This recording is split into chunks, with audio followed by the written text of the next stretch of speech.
think what we have found a really good stride on, and I think what's important if you're thinking about working with a spouse or actually anybody, could be a good friend or a sibling or family member, is to understand what your strengths are.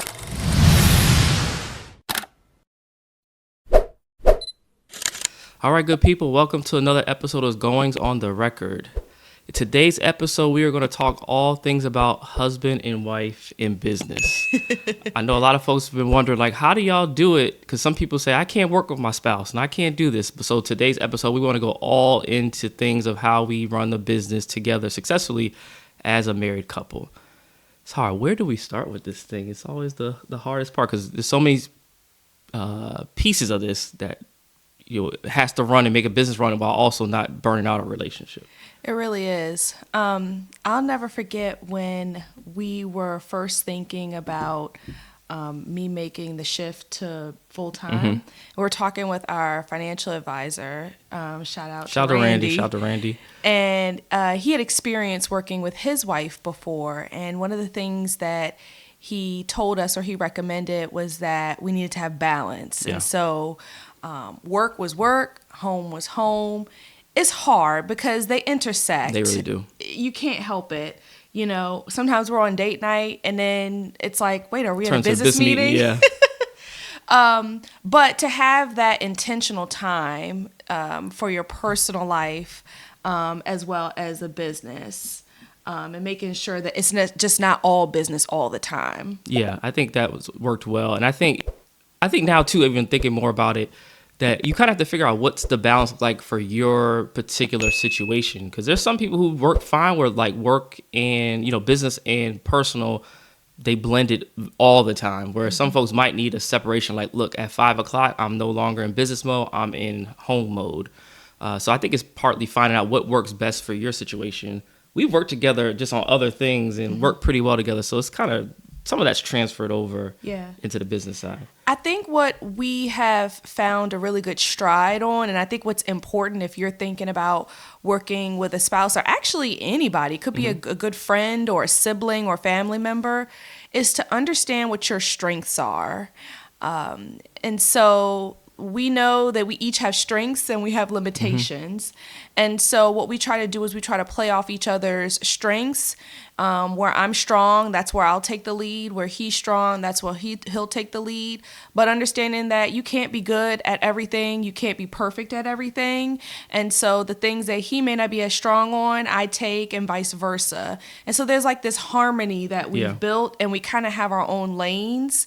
And while we're working together, we're kind of working separate. Yeah. I don't know how to explain it. Or even one thing is as simple as like the space of where we work. Exactly. So like in our house, when we work together, I have an office that's in the basement and she has an office that's upstairs, really like 2 floors apart. So while we're still in the same house all, during the day, we're actually in very different spaces. Yeah. Yeah. And that's worked well. Cause I could imagine if you're like right on top of someone, you'd be like, I don't get no break, or I don't have the space I need to just do what I have to do.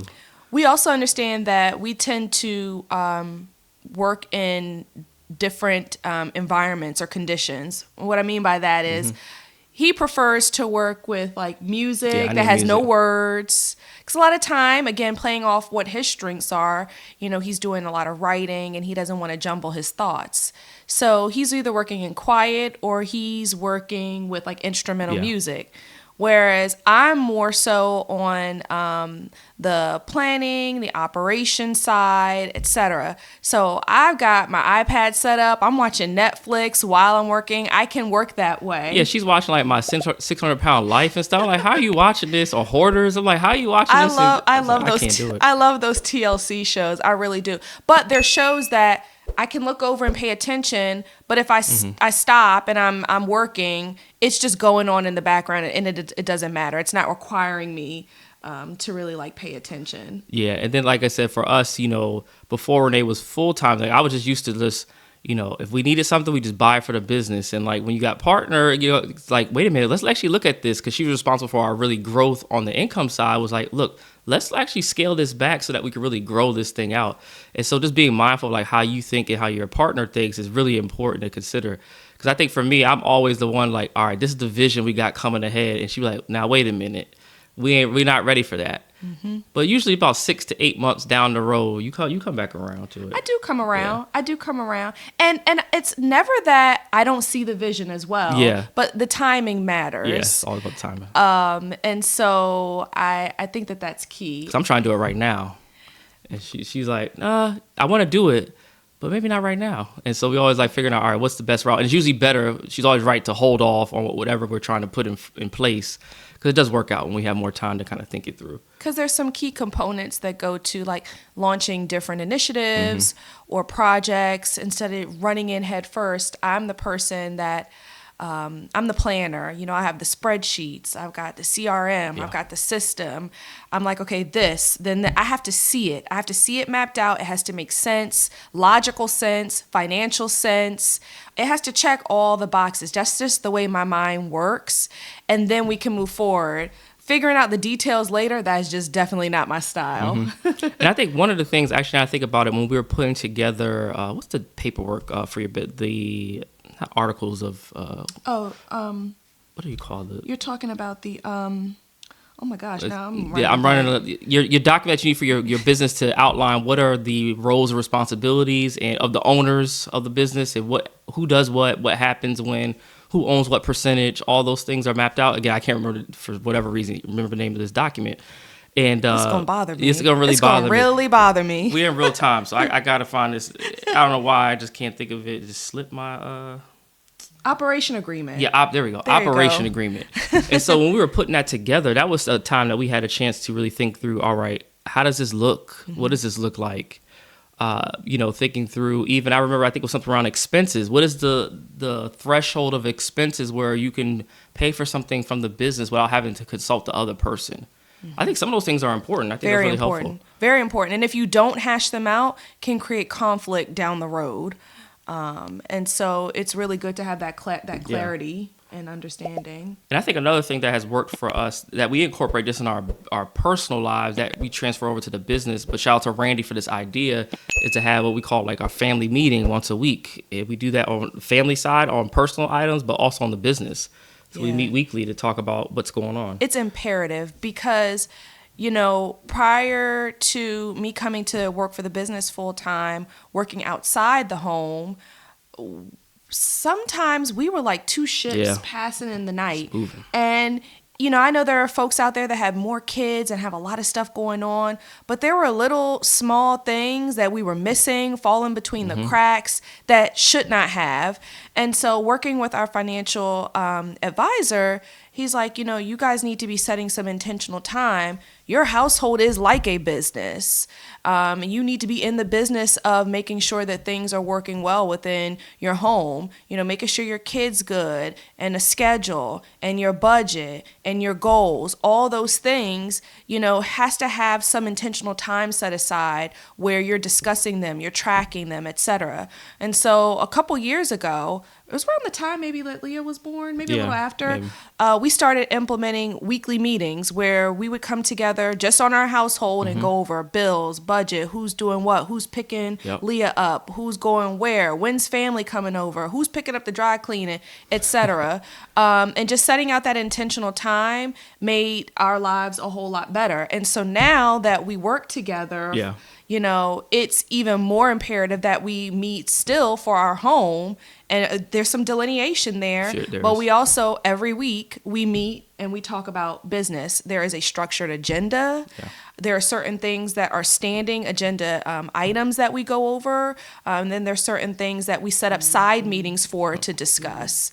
And it's critical. Even though we literally work in the same house, people are like, you having a meeting? Yeah, we're having a meeting, Because think about it, you working for a company, y'all going to have a department meeting of some sort or something's happening. So you have to have the same infrastructure for your own business. And I think it's important, especially for us, because if we were doing different things, we could just miss each other on like what's happening, and things will overlap. And if we don't catch it, then sometimes we can be out of luck.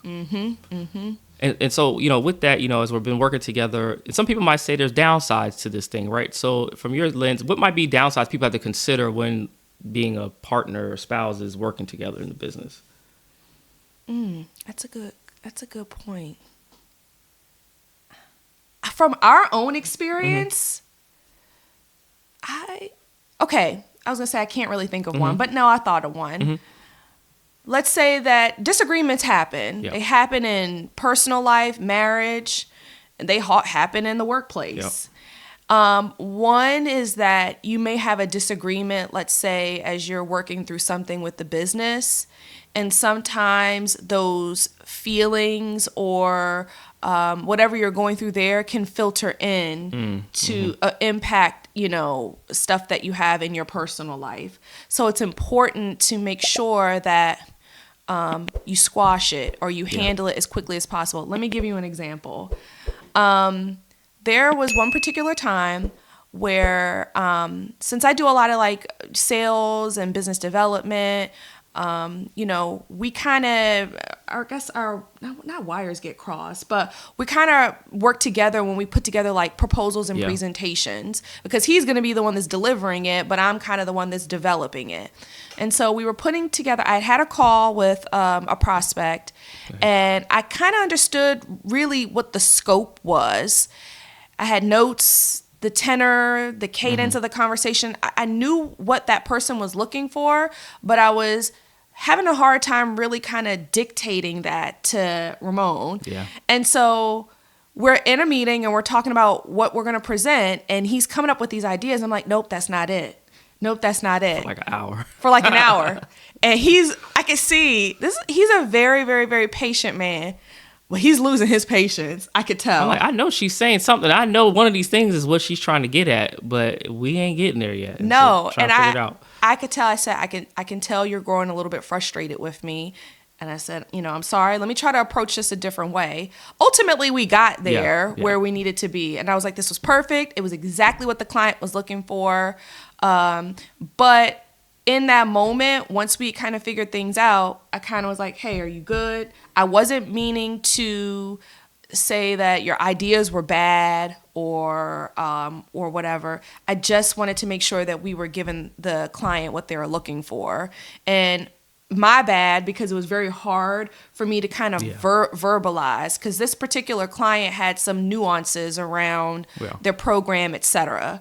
And it was hard kind of just because it wasn't anything necessarily that was like tangible. Yeah. I could just tell what they were looking for, and I had to kind of figure out how to get it out. Yeah, I was like, dang, I wish I was like a genie or something. I could just go in there and just like tinker with her brain. All right, that's what she really means to trying to get at. And then I could once we figured it out, it was easy. Like, oh, we'll just do these 3 things and we'll be good. And we figured it out. But at the end, I was like, you good? I'm good. You good? And he was like, yeah, I'm good. Yeah, it's always something interesting when you're trying to, again, work together to figure something out. But at the end, I think it's important that you all have the same goal in mind. So we had the same goal. So it's just a matter of sometimes we have very different ways of how we're trying to actually achieve the goal. And I think that's where I think for some people that can make a relationship go awry in business because they just can't see eye to eye on the method to get there, even though they want to get to the same spot. But I think that's why it's so critical and important that regardless of whether it's a spouse or a partner or whoever you're in business with, is that you all are at least having,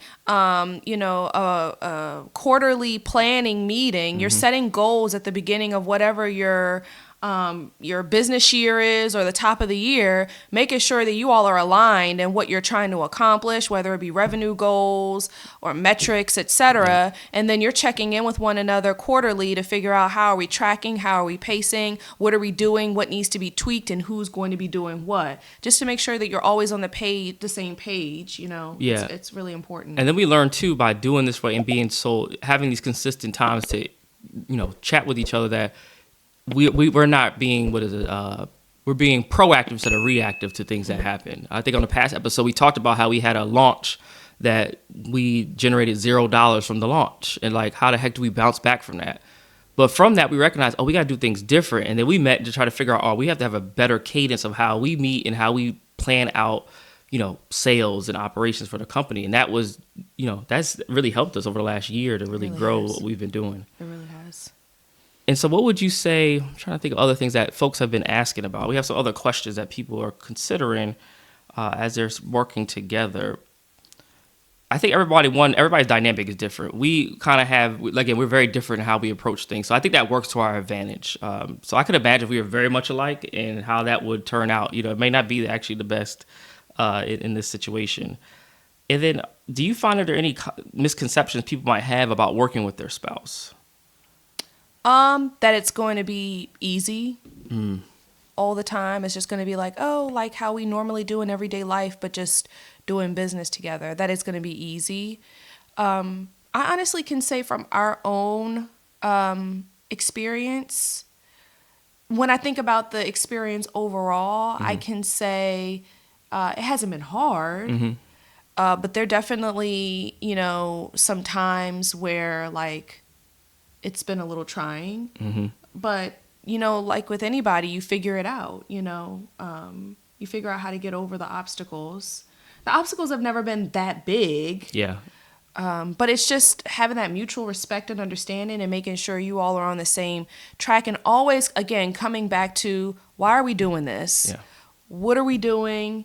Why are we doing it? Our purpose, and what our roles are, I think is critical and key. Yeah, and then we've figured out the more simpler we can get, the easier it is to execute the plans that we have in place. That's been really helpful for us. So it gives us more time back to do the things we need to do. I think also just being mindful, like in business, you have ups and downs of the sales, right? And so you got to consider. I could see in some relationships where someone might be like, "Well, we're not selling," or "You're not selling," and you start pointing the finger, and that's not something we do at all. It's like, look, we're gonna figure this out, and we're just gonna keep shooting our shot. And then the more times you do it, the more consistent you are with it, the better better things, the outcomes come. And so we had a dip, and then usually we just keep going at it, and that dip we start to see the rise of it, and it just continuously happens. I will say one difficulty I have thought about is and this may not be everybody's story. For me, prior to coming in and doing operations full time for our business, sales and operations, I was in a completely different industry. Education is not, that's not my lane. And I don't have my doctorate. And so coming in and having to kind of learn a little bit, there's definitely a learning curve that was sometimes frustrating. And I know at times it may have been frustrating for you, kind of like. No, I didn't see it. I actually didn't see it like that, because Renee was like doubting. I'm like, Renee, you're dope. Like, you about to get these sales and it's gonna be on and popping. Like, just go ahead and keep doing what you're doing. And Renee wants to be the expert. I'm a perfectionist. She wants to be the expert from the start. Yes. I'm like, don't worry about that. I want to know everything. It's like, don't worry about it. Just talk to people about the program. You're able to sell it. That's all we need to do at this point. You want to do everything. Like, I did, but that was something coming into it that done dissertation, and I always give him the credit. This is his brainchild. This is your area of expertise. You initially had this vision. Sure. This has come by way of your journey as a doctoral student and going through the dissertation process. So I always want to give you credit where credit is due. And so because that necessarily wasn't my, journey, I've had to come in and learn a lot. And it's been a little frustrating at times just because, like I said, I want to be a perfectionist. So there may be some couples out there or partners out there where one has kind of started something, and you as the partner or the spouse or the family member, you're coming in to help with your area of expertise because it's very applicable, just not necessarily in that specific industry. And so I think setting an intentional time when you start to learn the nomenclature, learn the vocabulary, learn how things work and the structure is really, really important so that you can kind of hit the ground running. Because that was a little bit of a part of our journey as well. But now Renee be talking. I be here sometimes on the sales call. She be talking. I'm like, dang, you wrote a dissertation. You sound good talking about the program and stuff. So that's how, eventually it gets to that point. And I think for all this stuff, we just need time. And I think as spouses, you're working together, just give each other the time to do whatever, to improve or whatever we need to do, just give each other the time to do that, because it is really important. Yeah, and I'm trying to think. That's really the main keys, things that we've had so far in our journey. Continue to stay with us as you'll learn more about kind of how things have progressed. And we wanted to do this because we know there's a lot of folks who are considering working with their spouses, their partners, et cetera, friends, and thinking out about the best way to do that. And I just will leave it to that. Just make sure you have stuff written down. I think it's really important, roles and responsibilities, and even again, your operations agreement, who owns what percentage, all that stuff you hear about people going, things happening on the back end when you really start to make some money, like iron a lot of that stuff out early. In the very beginning. You don't have to worry about that once the business really starts doing what you want it to do. Make it simple, make it crystal clear. Yeah. If you're first starting out, they have a lot of like different templates and stuff that you can get notarized. So you don't have to necessarily pay like an estate planning lawyer or a lawyer. But as you start to come along and you need to update that operating agreement in some documents, go ahead and pay the hourly fee and get it done, because it will save you time and headache on the back end. Yeah, I'm glad you mentioned that. Yeah, definitely get your legal together, especially for spouses, right? So all those things about wills and all those things that impact the business, thinking through what happens if one of you all may pass or something happens, what happens to the business. Like, I think some of those things are important and things we had to consider. That questionnaire that we went through, so we met with our estate planning attorney, and we're going through all these questions, and it was odd because I didn't really think that so much would intersect business and personal. And so she's like, okay, if something happens to Ramon, Renee, what are you going to do? And would you want to continue running the business? And what is that going to look like? And would you bring in a partner? And it was stuff that we had never thought about. So it will force you. You may not have the answers. You probably won't have the answers in that meeting, but those questions are going to open your eyes to, oh, wow, yeah, I need to be thinking about these different situations and making it known and documented somewhere, like what my, preferences are. Yeah. And so, I'll leave y'all with that. Just again, look into the legal aspect. We'll have one of our folks come on that's a lawyer to actually talk through this, but this is something that definitely consider now, especially spouses, as you're going to work together. And with that, I guess that's a wrap for this episode of Goings on the Record. We appreciate you all, and definitely like and subscribe. And please let us know about other topics you want to hear more about so that we can make great content for y'all. Thanks. Take care.